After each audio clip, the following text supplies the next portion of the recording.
नमस्कार, उत्तराखंड समाचार में आपका स्वागत है। मैं हूं शैलेंद्र भंडारी। आइए नजर डालते हैं उत्तराखंड की तमाम बड़ी खबरों पर। महिला कल्याण एवं बाल विकास मंत्री रेखा आर्य ने 24 सितंबर को विधानसभा भवन में विभागीय अधिकारियों के साथ समीक्षा बैठक की। इस दौरान आंगनवाड़ी सहायिका भर्ती में हो रही देरी को लेकर मंत्री ने अधिकारियों पर नाराजगी जताई और जल्द से जल्द खाली पदों को भरने के निर्देश जारी किए। बैठक में महिला सुरक्षा और मुख्यमंत्री वात्सल्य योजना पर भी चर्चा हुई, जिसमें 5,673 बच्चों के लिए 3,41,00,000 रुपए की धनराशि जारी की गई। इसके अलावा नवरात्रों में मॉडल क्रेच संचालन को लेकर भी तेजी से काम करने की बात कही गई। उत्तराखंड के निकाय चुनाव की तैयारियों के तहत एकल सदस्यीय समर्पित आयोग ने 15 निकायों की अनुपूरक रिपोर्ट का ड्राफ्ट तैयार कर लिया है। अगले 1-2 दिनों में यह रिपोर्ट सरकार को सौंपी जाएगी, जिसके आधार पर निकाय चुनाव की प्रक्रिया आगे बढ़ेगी। इसके साथ ही राज्य निर्वाचन आयोग 10 नवंबर को चुनाव की अधिसूचना जारी करेगा। उत्तरकाशी के छानिका गांव के सेवानिवृत्त लांस नायक राजेश सेमवाल को गढ़वाल राइफल्स रेजिमेंटल सेंटर पुरस्कार से नवाजा गया। यह सम्मान उन्हें सेना और अर्धसैनिक बलों के लिए युवक युवतियों को तैयार करने में योगदान देने के लिए दिया गया। सेमवाल ने पुरोला में Vande Mataram training and education foundation की स्थापना की है, जहां वे निःशुल्क प्रशिक्षण देते हैं। उत्तरकाशी के बड़कोट नगर पालिका क्षेत्र में करीब 2.5 लाख की लागत से बने वेस्ट वंडर पार्क ने लोगों का ध्यान खींचा है। इस पार्क में कबाड़ से बनाई गई सजावटी वस्तुएं जैसे पुराने टायरों और बोतलों से बने गमले, कलाकृतियां और सेल्फी पॉइंट लोगों के आकर्षण का केंद्र बने हुए हैं। नगर पालिका ने स्वच्छता का संदेश देते हुए इस पार्क का निर्माण किया, जिसमें कम बजट में सुंदर सजावट की गई है। केदारनाथ यात्रा के 16 किलोमीटर लंबे गौरीकुंड केदारनाथ मार्ग पर घोड़ा खच्चरों ने इस साल 1,12,43,00,000 रुपए से ज्यादा का कारोबार किया है। 3,86,396 यात्रियों ने इन सेवाओं का उपयोग किया, जिसमें 25,000 से अधिक परिवारों को रोजगार मिला। इस साल घोड़ा खच्चरों के गले में लगी FRID चिप के जरिए इनके स्वास्थ्य और संचालकों पर नजर रखी जा रही है, जिससे अभद्र व्यवहार और ठगी के मामलों में कमी आई है। उत्तराखंड के DGP अभिनव कुमार ने कहा कि प्रदेश के थानों और चौकियों में पुराने मानकों के बजाय काम की चुनौतियों के आधार पर पुलिस बल तैनात किया जाएगा। उन्होंने 3 दिवसीय कुमाऊं दौरे पर पुलिस अधिकारियों के साथ बैठक की, जिसमें अपराध की समीक्षा और पुलिस कर्मियों की समस्याओं पर चर्चा की गई। DGP ने कहा कि जल्द ही रिक्त पदों पर नियुक्ति प्रक्रिया पूरी होगी और थानों में पुलिस बल की कमी को दूर किया जाएगा। रुड़की में बिजली विभाग के JE को आदेशों की अवहेलना और काम में लापरवाही बरतने के आरोप में निलंबित कर दिया गया है। अधीक्षण अभियंता अमित कुमार ने बैठक के दौरान क्षेत्र में धीमी प्रगति और आदेशों के पालन में लापरवाही पाए जाने पर कार्रवाई की है।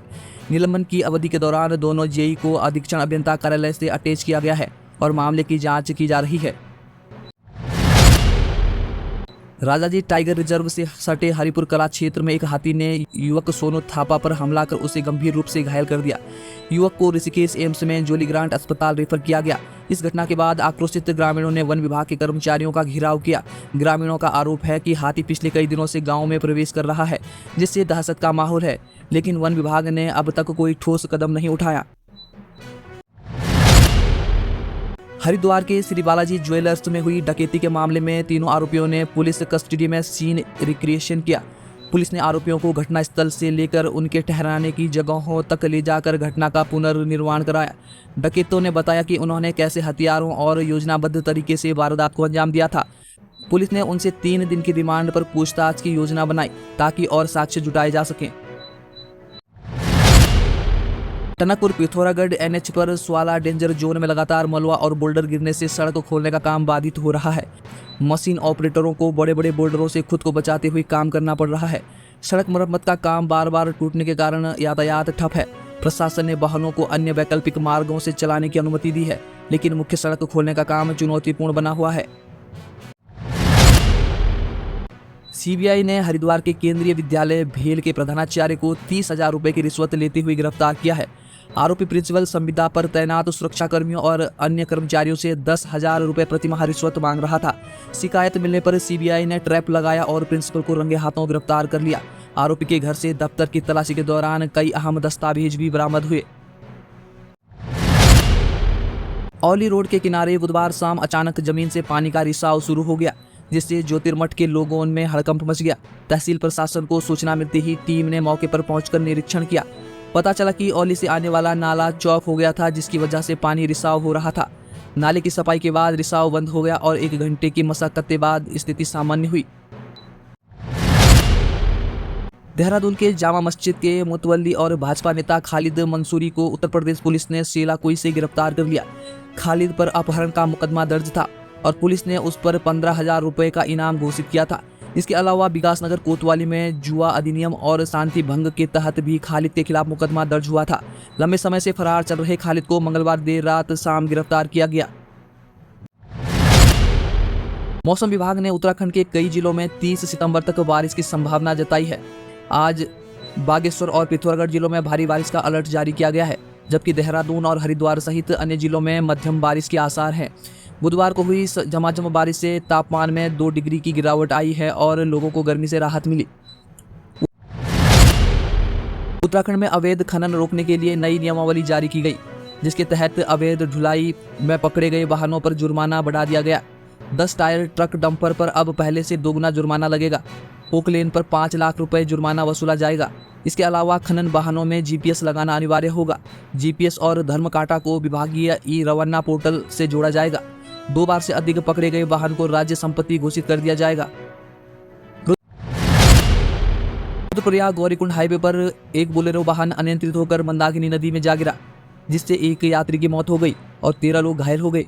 घायलों में 6 की गंभीर स्थिति को देखते हुए उन्हें एम्स ऋषिकेश एयरलिफ्ट किया गया।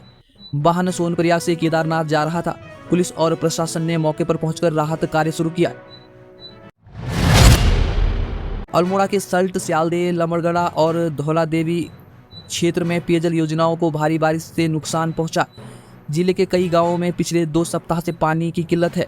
ग्रामीण प्राकृतिक स्रोतों पर निर्भर हो रहे हैं, जिससे 30,000 से अधिक आबादी प्रभावित हो रही है।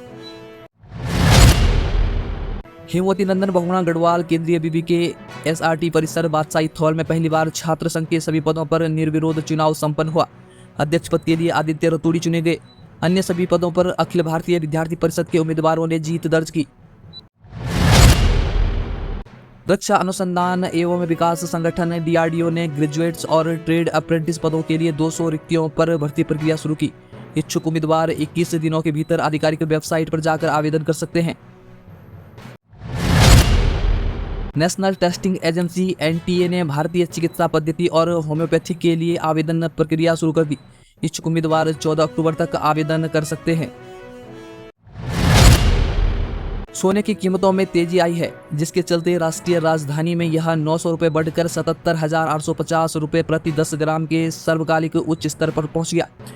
वहीं औद्योगिक और सिक्का निर्माताओं की मजबूत मांग के चलते चांदी की कीमत में 3,000 रुपये का उछाल आया, जिससे यह 93,000 रुपये प्रति किलोग्राम हो गई। पिछले सत्र में चांदी 90,000 रुपये पर बंद हुई थी। शेयर बाजार में एक दिन की गिरावट के बाद फिर से तेजी आई है। बुधवार को 30 शेयरों वाला सेंसेक्स 255.83 अंकों की बढ़त के साथ 85,169.87 पर बंद हुआ, जबकि निफ्टी 63.75 अंक चढ़कर 26,004.15 पर बंद हुआ। इसी दौरान रुपया भी डॉलर के मुकाबले 3 पैसे मजबूत होकर 80.60 रुपये पर बंद हुआ। दर्शकों, अभी के लिए बस इतना ही।